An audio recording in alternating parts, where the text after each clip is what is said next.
So for Lab 8, we're going to continue working on the fMRI paper. This time we'll be working on revising the introduction, adding a methods section, as well as your reference list. So first, let's get started by talking about what the overall structure of the paper should look like once it's complete. So of course, we'll start with the introduction, which is going over background literature.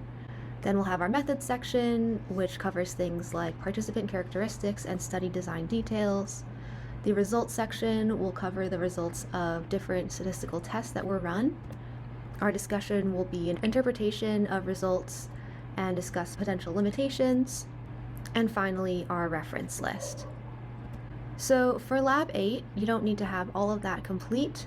The main things we're going to work on are first the revised introduction, making sure to incorporate feedback, methods, and references.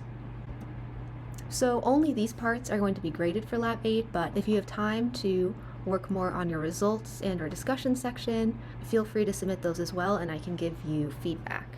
And then the final paper will be due not this week, but next week for Lab 9. So make sure when you're revising the introduction that you're able to see my comments on your initial draft.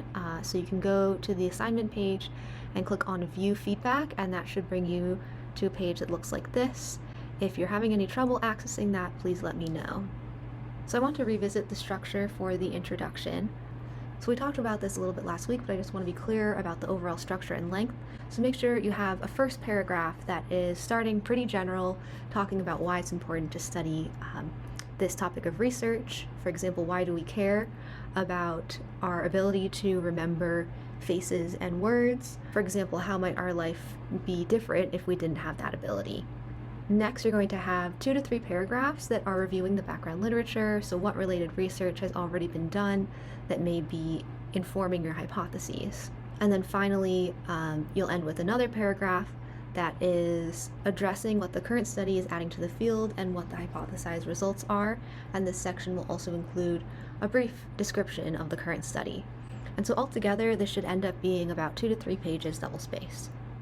Next, you can get started on your methods. And so for this paper, we are expecting to see the following sections, so participants, design, measures, and procedure. So this section doesn't have to be terribly long, just make sure to double check the instructions to make sure that you're covering all pieces of information that we're asking for. And finally, you'll have a reference list, so make sure to only include references that you cite in the paper. And here's an example reference list.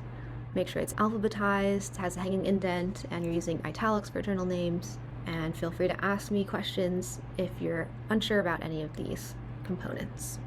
So just to recap, you only need these 3 components for this lab, but if you want, you can get started on your results and our discussion and send that to me as part of this lab as well.